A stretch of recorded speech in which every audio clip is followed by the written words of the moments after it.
Kung guilty ako, sasabihin ko sa inyo, kung guilty yung kumpanya namin. Pero may papatunayan ko nga sa inyo na may conspiracy rito. Trial by publicity, papatunayan ko sa inyo na may conspiracy rito. Okay? Wala kaming kinalaman dyan. Patutunayan ko sa inyo ang conspiracy. Tignan nyo muna, sino ang totoong may-ari ng Lucky 8? Ako. Hindi kasi pwede maging may-ari rito ang abogado kailangan dito.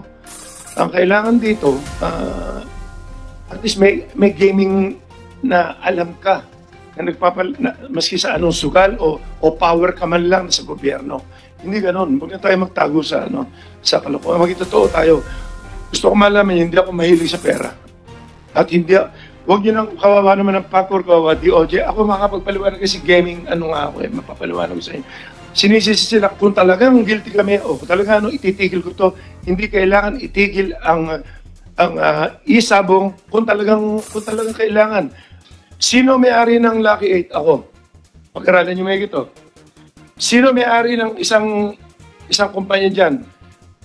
The biggest, the longest gaming or gambling lord in the Philippines. Alam niyo na kung sino yan.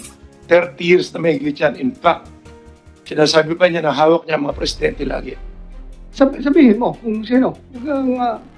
Pineda, alam ko, bahala na kayo dyan kung sino man yan. Sige. At pang-level pa ako. Sige. Okay. Ang isang may-ari, congressman naman, kaibigan ko. Ang isang may-ari, ex-congressman. Ang isang may-ari, mga mayors naman, lahat to, nagsasabong lahat to. At For the record, kung may sinasabi ka, mamaya sabihin naman nila ng congressman na nagamit mo itong committee para siraan sila. Gamitin mo. Pakisabi na rin yung pangalan. Magkakaibigan kami. Magkakilala kami lahat. So, may pangalan ka. Sabihin mo yung pangalan. Alam natin ang legality na mahirap patunayan kung sino na. Basta sasabihin ko lang po yung kasi sa inyo na rin ang galing na meron tayong batas sa sinusunod. Kapareho yan. Nag-iimbestiga pa tayo. Guilty na kagad ang Lucky 8. Bakit hindi natin tignan ng conspiracy? Mahalaga dito ay magkaroon to ng paglilitis pagdating ng panahon para naman magkaroon ng katahimikan ng lahat, ang isipin natin lahat mga Pilipino. Kasi nga, kung hindi natin aalamin, hindi natin gagawin ang dapat gawin dito, ano na lang tayo? Tayo ba'y alipin na lang ng pera? At tayo ba'y, ang buhay ba natin ay nakasalalay lang sa may pera? Kung sino mamimili, kung sino mabubuhay, sino mamamatay? Hindi naman tayo dapat gano'n. Kaya nga, as a responsible society, our legal system will not allow this kind of involvement of people in such a heinous crime. Doon sa mga nagsusubok na impluwensahan o guluhin ang investigasyon o kaya lapitan ako for whatever reason, huwag nyo na pong subukan. Hindi po ako natatakot sa inyo. Magiging patas po ang desisyon ng National Police Commission.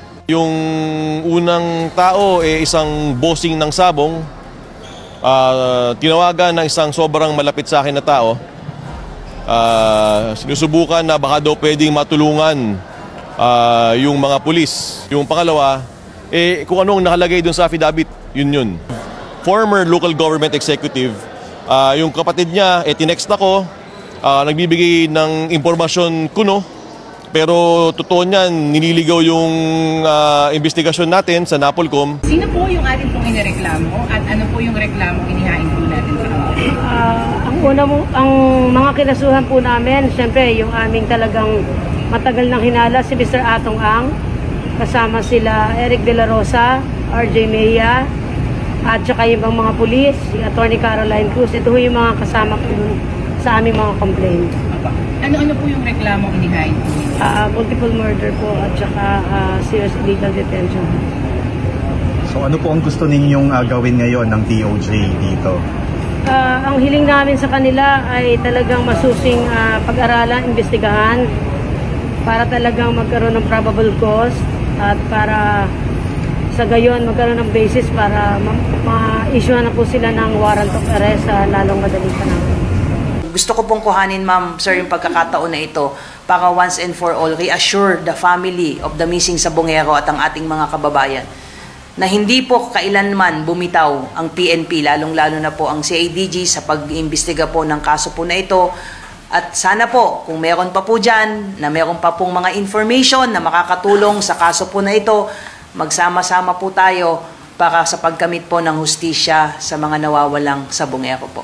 Dongan alias Totoy, ay may sinasabi siya na may dalawa siyang tao na magsasabi na involved doon, nakilala niya, na tao niya, yung sinasabi na nag-withdraw ng, sa ATM doon sa may Batangas at yung dalawang tao din na nag-escort doon kay Michael Bautista. So itong dalawang tao po na ito, hindi niya po binanggit na mga kapatid niya. General Macapas coordinated with the Bureau of Investigation for the immediate facilitation ng kanilang pagkuha doon sa mga tao po na ito. So nagko-plan po, nag-formulate po ng case operation plan po ang CIDG led by General Macapas po. From the original na bansa sa Southeast Asia, lumipat din po sila sa isang bansa sa Southeast Asia din, ay tumulak po no less than si General Macapas papunta po doon sa lugar na yon. Kinuha po sila at binalik po sila dito sa ating bansa. Dumating po sila July 22 po.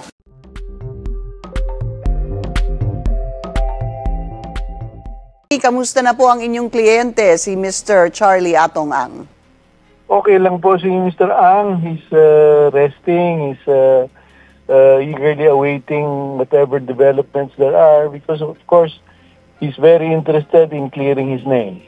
Sa ngayon po ang pinagbabasehan ng mga reklamo laban kay Ang, yung pong mga isiniwalat ng whistleblower na si Julie Dondon Patidongan, paano nyo ito kokontrahin or how can Mr. Atong Ang defend himself laban po dito sa mga naging akusasyon ni Dondon? Ang pinakamadali lang ng depensa ni Mr. Ang ay ang katotohanan. Sa totoo lang po, hindi po namin nakikita pa kung ano yung mga kasulatan o kung ano mang ebidensya ang pinananaligan ni Dondon sa kanyang mga pinagsasabi. Sa ngayon po, puro lang yung sabi-sabi. Paano ho natin sasagutin ang sabi-sabi kung wala naman nakasalalay na ebidensya na pwede namin eksaminin at pwede namin sagutin? Paano po yung lumalabas na supposed to be? Pati yung kanyang dalawang kapatid, yung pong dalawang kapatid ni Dondon na nakuha nga daw mula sa Cambodia at ngayon narito na para patotohanan itong mga akusasyon ng kanyang kapatid na si Dondon. Nakapagtataka po yung pagbabalik ng dalawang kapatid na yan ni Dondon. Ang pinakaklaro lang po dyan ay dalawa yan, silang dalawa ay kapatid ni Dondon. Yung isa po ay may conviction na kaso.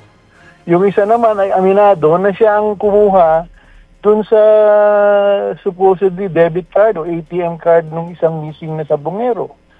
Yan pong dalawa ay, alam niyo po yun, ay napahuli ni General Macapas ng CIDG. Noon pang July 22, mga ibalik sa Pilipinas yan sila. Hindi ho nakasampung araw po na hawak ng Department of Justice at ng bagong CIDG yung dalawa. Bago ilinabas sa publiko na hawak na nila yung dalawang yan.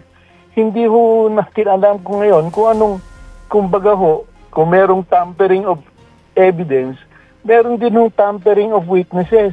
Unaccounted po ang ilang 10 araw ho ata na kustodiya nung dalawang magkapatid sa kustodiya ng DOJ at ng CIDG. Papaano ho kaya, attorney, magkakaroon ng tampering of witness gaya po ng inyong sinabi dahil nga nakarating dito, supposed to be sa Pilipinas mula Cambodia, ng July 22 at kamakailan lang lumabas. Ano po yung posibleng pagtatamper ng witness? Ang ibig sabihin ho ba nun ay nandito sila para suportahan si Atong Ang o para kalabanin si Atong Ang? Ang pagkaalam ko po kasi, yung dalawa ay naaresto ng CIDG nung si General Macapas pa, namumuno ng CIDG.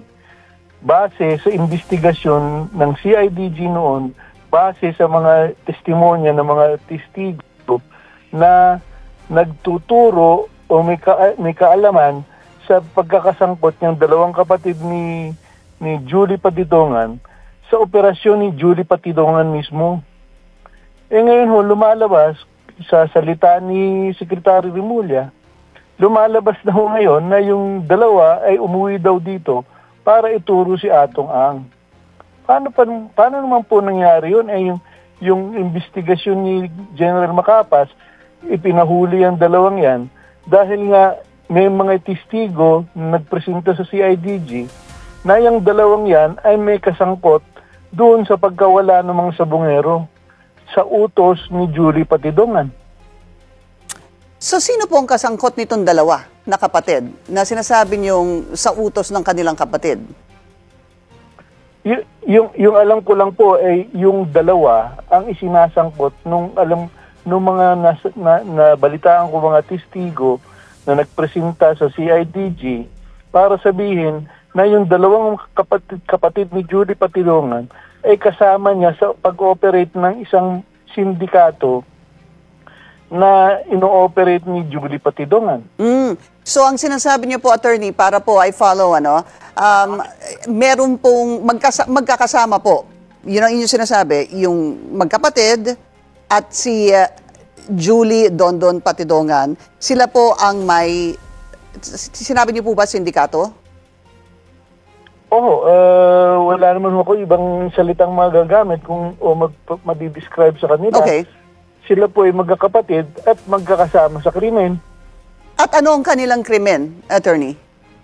Well, ang alam ko po dyan, sa usapan noon, meron ho yan silang noong araw, parang robbery gang. No-hold up mga bangko, may no-hold up na mga taxi. Kaya nga ho yung isa, yung Jose Patidongan, yun ay may conviction sa Mandaluyong ho ata. Tapos yung Eliakim ho, inamin naman niya na inaamin niya na siya ang kumuha ng pera sa ATM na yung ATM na yon ay na-trace na pag-aari ng isang nawawalang sabongero. Tama po, attorney. Opo. Nung maibalik yan dito, silang dalawa nung July 22, hindi ho isiniwalat sa publiko ang mga pangyayari hanggang mga first week na ng Agosto. May mga 10 araw po yan na hawak yung dalawa ng DOJ at bagong liderato ng CIDG na pinapalit ni Secretary Remulla at ipinatanggal si General Macapas. Nakausap ko din po si General Macapas, no, attorney. Sa inyo ko nga po narinig yung sinabi ni General Macapas na accomplishment niya yun na maiuwi yung dalawang Patidongan brothers. Kasama ho yun sa investigasyon na ginagawa ni General Macapas hanggang siya ay palitan. So, ang mahaba-habang usapan pa po ito dahil sumagot na rin ang PNP hinggil dyan na hindi naman daw siya tinanggal at kusa talagang he asked to be moved to I guess he was moved to RD na po siya ng Region 12. Pero ang importante ho dito, sa naalala ko pong naging panayam ko sa kanya, sa bandang huli ang tinanong ko po, so doon sa lumalabas na resulta ng investigasyon ng CIDG, sino po ang lumalabas na mastermind? Naalala ko po ang kanyang naging sagot ay katulad ng kay Dondon ay si Atong Ang. Yun po ang kanyang sinabi. Kung kayo po ay, kung naaalala niyo po at kung inyong napanood. Nakita ko yung interview niyo yun, Pinky. Kanya lang, hindi naman ako makakasagot noon. Wala naman ako sa programa noon. Pero ang alam kong pinagbasihan nung ipaaresto niya yung dalawang magkapatid ay mga testimonya ng ilang testigo na nakuha ng CIDG nung nag-iimbestiga sila nung pagkakasangkot ni Julie Patidongan sa pagkakawala ng mga sabongero. At dahil hindi ko po kayo nakausap, ay magkakaroon po tayo ng pagkakataon mamaya at 7:30 para po sa mas mahabang usapan hinggil dito.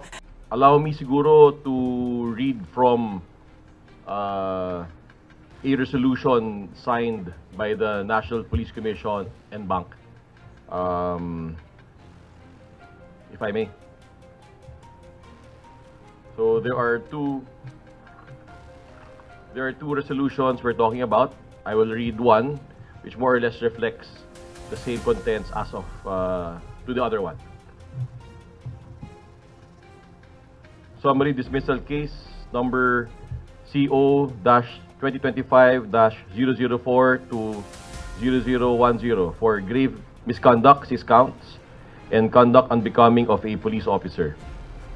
Julie A. Patidongan et al., as represented by the Inspection, Monitoring, and Investigation Service, or IMIS, of the National Police Commission as complainants, versus Lieutenant Colonel Ryan J. Eliab Orapa, Police Major Mark Philip Simborio Almedilla, Police Executive Master Sergeant Aaron Ezra Lagahit Cabillan, Police Chief Master Sergeant Arturo Opalia de la Cruz Jr., Police Senior Master Sergeant Joey Natanawan Encarnacion, Police Senior Master Sergeant Mark Anthony Aguilo Manrique, Police Senior Master Sergeant Anderson Orozco Abari, Police Staff Sergeant Alfredo Uy Andes, Police Staff Sergeant Edmond Hernandez Munoz, Police Corporal Angel Joseph Ferro Martin, Police Staff Sergeant Renan Lagrosa Fulgencio.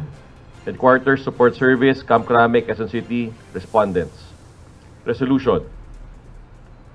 This resolves the motion for preventive suspension filed by complainant Julie A. Patidongan, complainant for brevity, through his counsel, Attorney Joseph Bisia, which was included in the case records received by the Commission on July 29, 2025, against Colonels Orapa, Major Simborio Almedilla, PEMS Cabillan, Police Chief Master Sergeant De La Cruz Jr., Police Senior Master Sergeant Encarnacion, Police Senior Master Sergeant Manrique, Police Senior Master Sergeant Abari, Police Staff Sergeant Andes, Police Staff Sergeant Munoz, Police Corporal Martin, and Police Staff Sergeant Fulgencio, respondents for brevity, who are all assigned at the Headquarters Support Service, Camp Crame, Quezon City. In this case, complainant Patidongan claimed that respondents, together with Police Colonel Jacinto Rodriguez Malinaw Jr., who is similarly charged before the Commission, are involved in the killing of the relatives of other complainants, otherwise known as the missing Sabongeros. The complainant alleged that respondents participated in these killings and are reportedly involved in illegal activities alongside Charlie Chu Hai Si Ang, aka Atong Ang, from whom they allegedly received grease or protection money. Moreover, complainant alleged that, considering the gravity and seriousness of the offense committed by the quote-unquote rogue cops, and to avoid possible miscarriage of justice, a preventive suspension order against all police officers involved in the missing Sabongero case is warranted. The Commission finds the motion meritorious. Section 1, Rule 16 of the NAPOLCO Memorandum Circular Number 2016-002 provides thus: preventive suspension of the respondent by the disciplinary authority or IAS. The concerned disciplinary authority or IAS, upon motion of the complainant, may, at any time after a case is formally filed but before the submission of the complainant's position paper or conduct of clarificatory hearing, place the respondents on preventive suspension for a period not exceeding 90 days under the following circumstances. A, that the charge is serious or grave and the evidence of guilt is strong. Or B, there is evidence to show that the respondent is exerting efforts to harass, intimidate, coerce, or unduly influence the complainant or his/her witnesses into withdrawing the complaint or retracting the sworn statement against the respondent or to tamper with the evidence. The allegations against respondents concern 6 grounds of grave misconduct and conduct unbecoming of a police officer, including alleged participation in killings and collusion with criminal elements. The gravity of these accusations, if substantiated, would constitute severe violations of the norms expected of members of the Philippine National Police. Additionally, the preliminary evidence and factual allegations supporting the motion point to a level of involvement that satisfies the threshold of serious or grave charges and strong evidence of guilt as contemplated in the above rule. However, the Commission emphasizes that the grant of preventive suspension is not tantamount to a finding of culpability on the part of the respondents. The imposition of preventive suspension is not a penalty, but a protective and procedural measure intended to preserve the integrity of the investigation, prevent any undue influence or interference in the proceedings, and assure the availability of evidence and witnesses. It serves to protect both public interest and the administrative process, while allowing the case to be resolved on its merits in a fair, impartial, and expeditious manner. Accordingly, the Commission, after a careful and judicious evaluation of the records and the motion, finds that there exists substantial legal and factual basis to warrant the grant of the motion for preventive suspension. The gravity of the charges, the preliminary showing of strong evidence of guilt, and the necessity to safeguard the integrity and impartiality of the proceedings collectively justify the imposition of preventive suspension against the respondents. Wherefore, premises considered, the motion for preventive suspension filed by complainant Julie A. Patidongan is hereby granted, and thus, Police Lieutenant Colonel Ryan J. Eliab Orapa, Police Major Mark Philip Simborio Almedilla, PEMS Aaron Ezra Lagahit Cabillan, Police Chief Master Sergeant Arturo de la Cruz, Police Senior Master Sergeant Joey Natanawan Encarnacion, Police Senior Master Sergeant Mark Anthony Aguilo Manrique, Police Senior Master Sergeant Anderson Ozorco Abari, Police Staff Sergeant Alfredo Uy Andes, Police Staff Sergeant Edmond Hernandez Munoz, Police Corporal Angel Joseph Ferro Martin, and Police Staff Sergeant Renan Lagrosa Fulgencio are hereby placed under preventive suspension for a period not exceeding 90 days, effective immediately upon receipt of this resolution. The Chief PNP or his duly authorized representative is hereby directed to implement this order immediately and to submit proof of compliance to the Commission within 5 days upon receipt hereof. So ordered. Quezon City, Philippines. Signed, the National Police Commission. Bonito Victor C. Remulla, Secretary DILG, ex officio, Chairperson, NAPOLCOM. Attorney Rafael Vicente R. Calinisan, Commissioner, Vice Chairperson and Executive Officer. Attorney Ricardo P. Bernabé III, Commissioner. Attorney Beatriz Aurora A. Vega Cancio, Commissioner. Police Brigadier General Josefus G. Angan, retired, Commissioner. Police General Nicolas D. Torre III, ex officio Commissioner. Attested by Director Maylene M. Egilos Caluya, Acting Staff Service Director, Legal Affairs Service.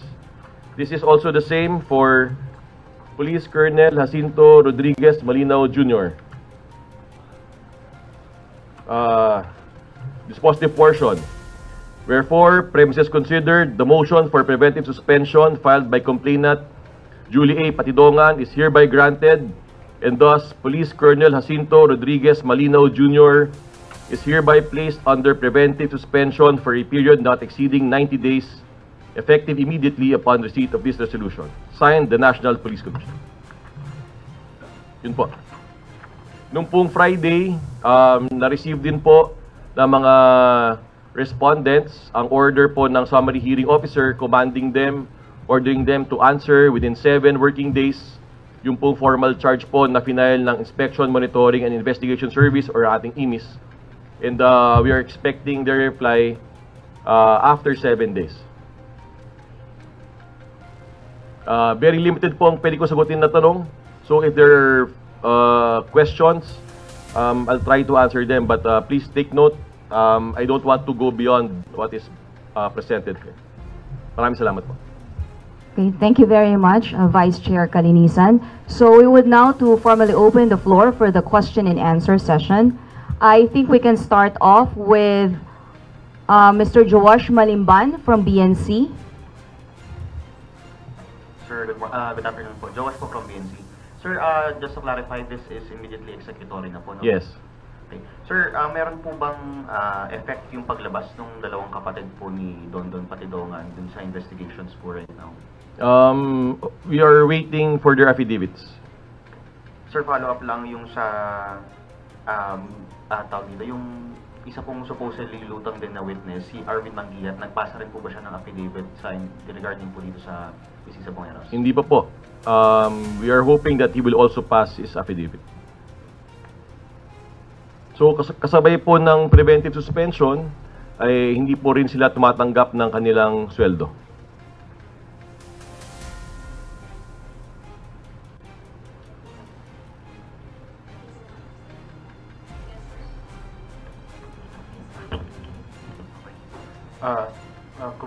Bisayo, sir. Alan Gatos from GMA DCWP. Na-receive na po ba yan ni GPNP yung kopya ng unbank resolution ng DAPOLCOM regarding sa preventive suspension sa 12 opisyal? I was informed that this was served this morning. So, na-serve na? Yes.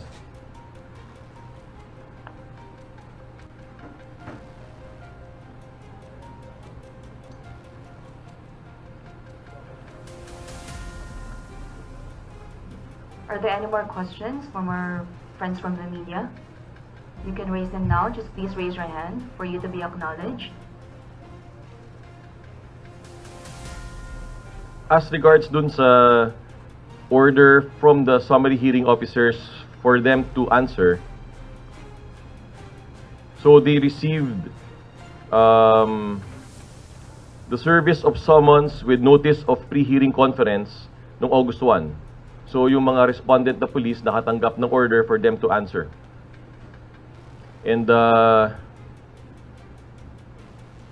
they're supposed to have a pre-hearing conference on August 14.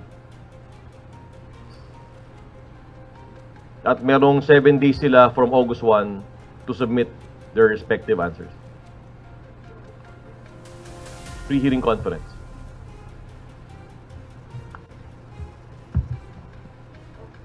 Yes.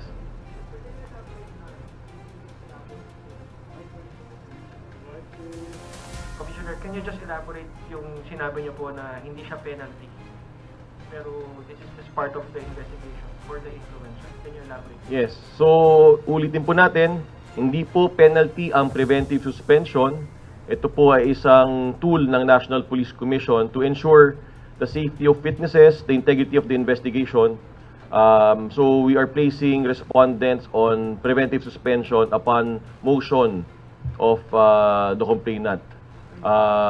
Sabi nga po sa rules, if I may, ang basihan po ng preventive suspension, maaari pong magbataw ng preventive suspension ng NAPOLCOM sa dalawang pagkakataon. Ang unang pagkakataon ay that the charge is serious or grave and the evidence of guilt is strong.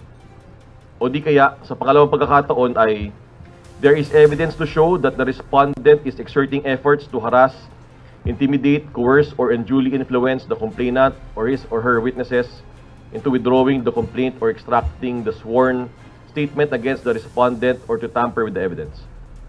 Yun po ang kadahilanan. Kaya po, ito po ay remedy under the rules para magkaroon po ng integridad ang investigasyon ng disciplinary authority, in this case, the National Police Commission. So yung pong desisyon, kung sila man ay aabsueltuhin, kung sila man ay isususpend, i-demote o i-dismiss, that will follow. After po nating makita po at i-deliberate dito sa kwartong ito, kung ano po maging hatol laban po doon sa ating mga respondent na police. Yes, any more questions? Mr. Malimban again from BNC. Sir, when it comes to pag sinabi natin strong level of guilt, pwede bang pa-expound, sir? Ano yung merits natin para masabing may strong level of guilt itong mga policemen po na ito? Doon na humingi ako ng tawad ninyo because I will not expound on that. Sir Mike from DZXL. Sir, ano po yung mismong mga dahilan ni Patidungan to really request for dito sa preventive suspension? Siguro siya po ang dapat niyong tanungin dyan. Kung ano po naranasan po niya sa kanyang sariling pagkatao, kaya po siya nag-request ng preventive suspension po ng mga police na involved. Tayo po, tinimbang lang po natin ang ebidensya, batay din po sa kanyang request. At yun po, ang National Police Commission and Bank unanimously approved and ordered for the preventive suspension of the respondent policemen. Unanimous po ang boto ng NAPOLCOM and Bank. Are there any more questions? Anybody from our friends from the media? So if there are none, Vice Chair, would you have to have any more closing remarks? Wala na po. Sinusiguro natin dito na patas po ang ating investigasyon, patas po ang pagtingin natin sa kasong ito. We will accord and provide due process to all respondents. We will provide due process to the complainant, and we will provide answers to the Filipino people very, very soon.